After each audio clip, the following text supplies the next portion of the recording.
All right, we're getting to the end of the year. You know what that means. Time for our top 10 comics of 2024.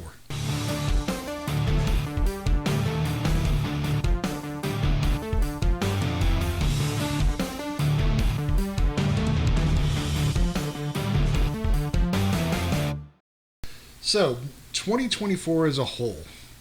I didn't get to read as much as I normally would in years past, but nonetheless, I got to read some really cool stuff this year and kind of found my love for superheroes again because there were some good superhero stories, a couple of which are on this list to be 100% transparent with you. So I'm not going to waste too much time. Let's jump right on into it with number 10. So, number 10 is a favorite. It's been on this list for the last couple of years. It's Grandma Chainsaw. Specifically, this year it was issue number 4.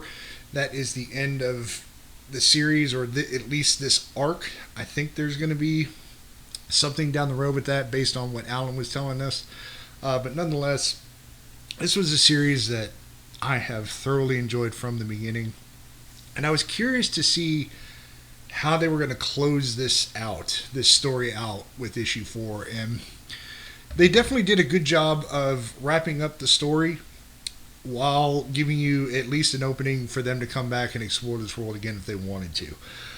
I will definitely say that while it's still one of my favorite comics, I would say that issue 4 might be my least favorite of the arc. But nonetheless, it's 100% worth reading if you get a chance. The book is back with Bad Bug now, so you should be able to soon, if not already, get on their website and start purchasing some of the series. If not, hopefully the entire run or trade paperback. They did do issue 4 on Kickstarter along with a trade paperback. I got both just so that I can have the individual issues for myself just to kind of keep. And then for anybody that I try to tell the series about, I can loan out the trade paperback. So, yeah, a little bit of a side bit there, but 100%, it's a series worth reading. If you like horror comedies, that's what this is for. It's a little bit of Cabin in the Woods mixed with a whole lot of other stuff. The title is exactly what it sounds like, and then the whole story is so much more than that. Hazel, who is your main baddie in this whole thing, is much more than a chainsaw-wielding grandma. She is a demon, and it is very cool to see her powers and how she utilizes them throughout this entire run. Not to mention just the cheesy one-liners throughout the whole thing. And then you have Fury Chan, who's ultimately the good guy that you love to hate. So there's that with him. But his language, because he does all the thee and thou kind of stuff, it's hilarious to listen to and how that's used. But then how they incorporate just him talking normally in the whole thing. So yeah, definitely check that one out. Number 9 on my list is probably one of the first ones on this list that might surprise a few people. And that's Space Ghost from Dynamite. I wasn't really sure what to think of this series when I saw that it was announced. I grew up on watching Space Ghost Coast to Coast, on TV when I was a kid. And there was a part of me that was like, if they do that with it, it's just not going to work as a comic. Thankfully, that is not what they did at all. The team basically made him, for a good comparison, Batman in space with powers. What really sells me on this book, though, is not just the story, but it is some of the best artwork, if not probably my favorite artwork on this list of all the comics. It is stunning to look at. As you can imagine, with it being in space, there's a lot of epic pages and colors, and the whole team knocked it out of the park. The only reason why it's actually only at number 9 is I've only read about 3 of the issues, and they're, I want to say, on issue 7 or 8 as of the time I'm filming this. So I'm a little behind on the story, but I can almost guarantee that if I was caught up, this would probably be higher up on the list. But nonetheless, it is 100% worth checking out. They just released a volume 1 in trade paperback and a hardcover, which I actually just picked up the hardcover for myself recently. So it's definitely worth checking out so you can get into the story with the first 4 or 5 issues. Alright, so number 8 on this list is a book that when I saw Kit Wallace announce that he was doing art and a cover for this. 100% was in on it. It's also based on a video game that Jay, Jenna, and we all love the game, and this is the High on Life comic. For anybody who has played the game, this takes place almost right after it, where the bounty hunter is basically trying to find out who is trying to kill humans. And they do tell you this very early on in the series as to who it is, but as you can imagine, and if you've played the game, all of the comedy, the calamity, and just the overall craziness that's there is in this book. And Kit Wallace, as I've said many times, I love his art to begin with. When you get him on books like this, it just feels like the crazier the book. Like, go read his Mr. Easta series that he did. He thrives the crazier the concept for a book, I think. And it's visually just as awesome as the video game. That's the best compliment that I can give it. But yeah, it is just a comedy of errors kind of story. 100% worth checking out. Alright, so number 7 on this list. Before I tell you what it is, let me preface it with this. When producer Kyle from The Experience suggests a book to you and says it's an awesome read, read it. And I say that because, having been friends with Kyle now for a few years, he is an avid comic book reader, huge comic book fan. But there have been very few times where I've seen him really recommend a book. And so when he told us about this book and said you should read it, I took it seriously. I'm about halfway through the series, and it has been amazing. So this is called The Colonist. If you've never read this, it's a treat, man. It is hilarious. Essentially, this is about a town that's trying to be like off the grid, and they're dealing with a death of the town leader, and his son is trying to take over. Well, during this whole thing, you have aliens that are trying to come do some kind of research here on Earth, and in trying to do things, one of their technology, this beam that they have, basically reanimates the dead. And so now you have a zombie apocalypse in a small town. You mix in this whole thing with there's like this rogue ATF agent that was there trying to figure things out with the town to begin with. And it's just been utter chaos and fun in the best way. 100% you need to check this book out. Never doubt Kyle when he suggests a book to you. If you've ever watched Minute to Skim It, that's the show that he's currently on that does comic book reviews every Tuesday on The Experience. You'll know when he suggests a book, check it out 100%. Same thing if you go back and watch older episodes of a show called In Stores This Week. That was one that he originally did, also a review show.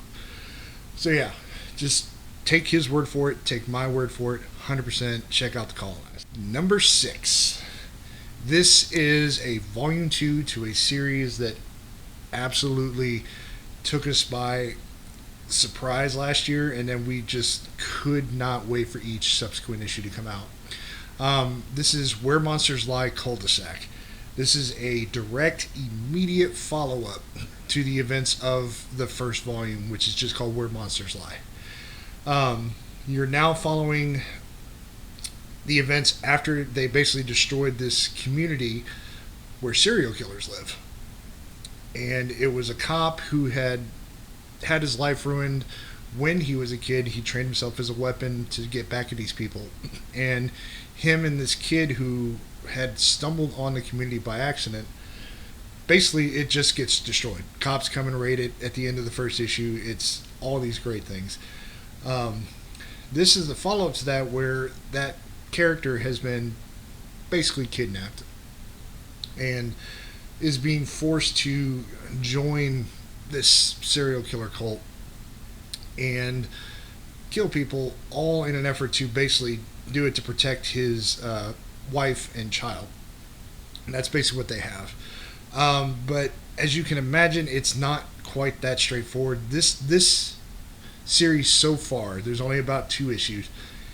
There's a lot more twists and turns to it. It's a lot more twisty-turny. The first volume was very straightforward and very easy to kind of predict. This one, so far at least, has not been that easy to try and predict where the story's going to go. And actually, I appreciate that. It's been every bit as fun as the first series, so definitely run and check it out. And if you've not checked out the original one, go buy the trade paperback. You'll enjoy it. All right, so now we're getting into the top 5 of this entire list. I'm going to tell you, these 5 for me definitely are the ones that stood out the most. It was pretty easy to come up with these 5 when it came time to figure out what my favorite was of the year. So starting off, number 5 is issue 1, Final Girl Next Door. Check out our review on this that we did. It's a spoiler-free review. We were given permission to check out the book, pre-release by Alan and the guys at Bad Bug, which we truly appreciate that opportunity was given to us. This book is awesome. And Alan is becoming one of the best writers in comics. You give him anything and he's been knocking it out of the park. But you really give him stuff when it comes to any kind of horror slasher stuff. For whatever reason, his brain goes into overdrive, and it's amazing.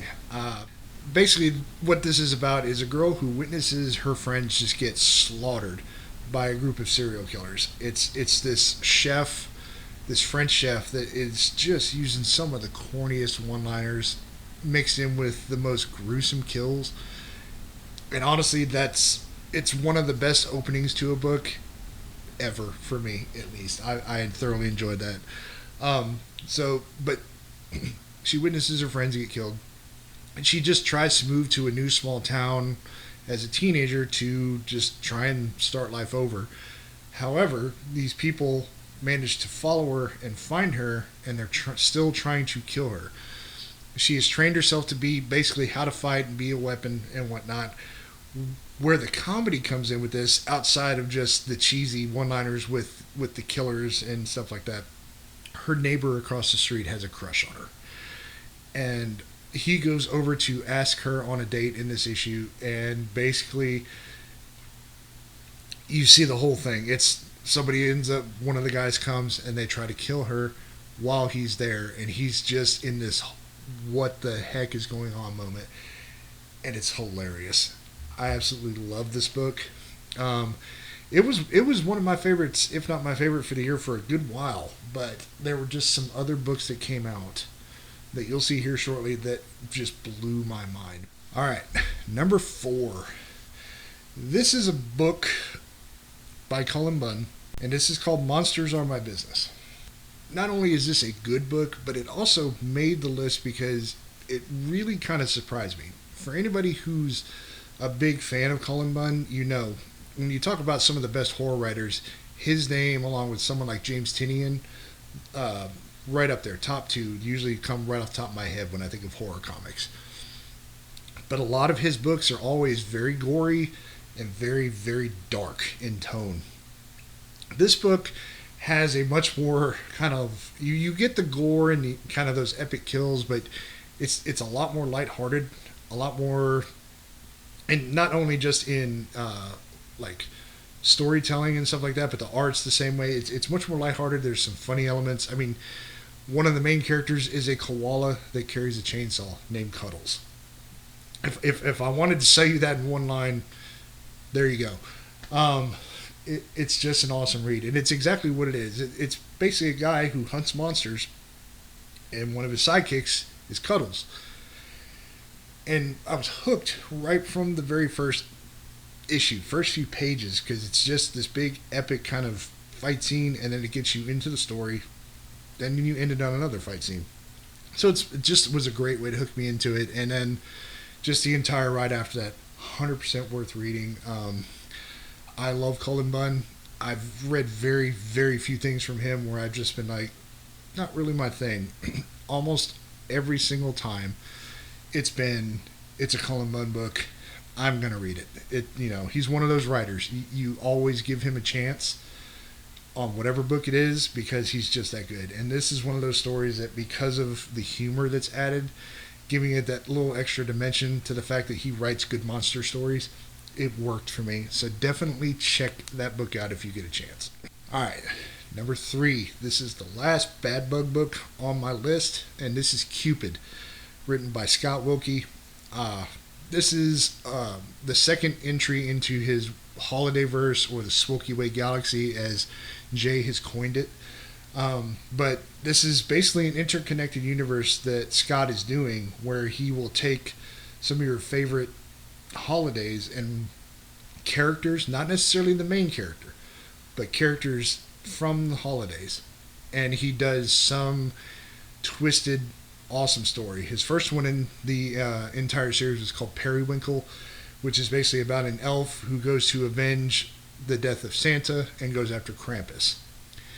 Cupid is basically about Cupid, as you can imagine, who is down on his luck because, love in today's society kind of sucks. So his business is not doing well, so he's basically kind of a sleazebag. He drinks, he steals, he's a robber and this and that, and that's kind of where this whole thing is. He owes some people quite a bit of money, so he's got to figure out what he can do, and he decides to put together a group of people to try and rob somebody to make up this money. And it ends up being one of the most fun and hilarious stories. It connects because he does deal with somebody from Periwinkle, if not Periwinkle himself. My memory's a little foggy on that because it's been a few months since I've read it. But it was awesome. And one of the biggest and best surprises, the boogeyman is in this book. But when you see him the first time, or if you ever, when you're looking at the cover that's on the screen, what you're seeing is not what Boogeyman really looks like. And when that's really revealed, it is one of just the most awesome turns ever, when he just goes all out, and I love it. It basically was the highlight of the entire book for me. But I can't wait to see the next entry into this series, which is going to be Jack Frost, and what that's going to be all about. But definitely check out this holiday verse and anything that Scott Wilkie has written, because it's awesome. Give you some other titles that he's written: Serial Killer, Dead End Moon. He's basically curated and been like the overall leader on a series they got called Roseblood Manor, which is a horror anthology. Dude's just immensely talented. Be sure to follow him like on Instagram and stuff. Does awesome little shorts and stuff like that. I could gush over Scott for a long time. He knows that. Good friends with him. But yeah, definitely check out Cupid if you just want to read a hilariously awesome story with some amazing art. Okay, so number 2 on this list literally just got put on here because I only read this about 2 weeks ago. I've been hearing about this book all year, never heard a bad review of it. Literally everybody gushes over it. And this is called Beneath the Trees Where Nobody Sees. And finally, I had some downtime a couple of weeks ago, and I thought, I was just like, I'm just going to read, one issue, maybe 2. Ended up reading the entire run in one sitting, and it was so surprising how great this book was. Essentially, this is the story of a town where murder hasn't happened in like 50 years or something like that, but living amongst them has been someone who is a serial killer, but they leave the town to go to the big city, and that's where they do things until someone in the town starts murdering the residents of that town. So now you have a serial killer trying to find a serial killer, and it's a very twisty turny story with art that, when you look at the book, it's very surprising because it looks like it could be a kid's book. And that's part of the allure, I think, of what makes this book so great, is it's very adult, very dark in terms of its content and what the story's about. But the art, in contrast, is this very bright, very vibrant looking art. And I had never seen anything like that, or in my years, in my limited years that I've been reading. So it really took me by surprise, and I could understand why this book was such a massive hit with everybody. And I'm sure this is on a lot of people's lists this year as one of the best reads. So do yourself a favor, check out this entire run. It is so unbelievably good that I mean, me just giving this brief review, just I'm still in awe about it, thinking about it a few weeks later. All right, so number one on my list, another book that surprised me a little bit, only because, again, I haven't read that much superhero stuff, but when I found out that Scott Snyder was doing this, immediately was interested because everything that I've read from Scott Snyder has been amazing. You can probably already guess what it is. Absolute Batman. Um, Let me tell you, folks, this book was what, outside of Space Ghost, this book is what kind of got me back to wanting to check out Marvel and DC and be like, what have I really been missing from them? Because when I read Absolute Batman number one, after seeing like the synopsis and whatnot, the solicitations, I was like, what are they really going to do with Batman to make it different from other like Elseworld stories? Holy cow. They took away, his money. They took away Alfred, so to speak. He still has his mother, and whatnot, but he's still very much Batman. It answers that question of, is Batman Batman without the fortune? Yes. And in a lot of ways, this might be one of, if not my favorite versions of Batman, just because of how different he is. For instance, if you haven't read it, the practicality of his suit, for instance, parts of his suit are actual like weapons, not just like when you see suit, he's got the blade things like you would see on a ninja, where you can use those for defense and stuff like that. No, like there are other things. His symbol, for instance, is much flack as that god. His symbol turns into an axe. He can pull that off and turn it into an axe. The ears on his hood, he take off and uses like throwing stars or throwing knives. It's very practical, and it's a very brutal, dark, awesome take on the Batman universe. Now, I say he's lost Alfred, and he has to the extent that Alfred is not his butler and like someone that helps him in terms of he's in the Batcave. Alfred is basically, he's some kind of like basically works for some kind of secret government agency, and he's there in Gotham, essentially actually trying to figure out what is going on with Black Mask, who's kind of one of your main antagonists, and also Batman. They've told him to eliminate him, but he won't for some reason. Batman lost his father, but his mother is still alive, so that is a very new element, at least for any Batman comic that I've read. And so, yeah. Sorry, I kind of lost my words there, but this is one of the best superhero comics that I've ever read, period.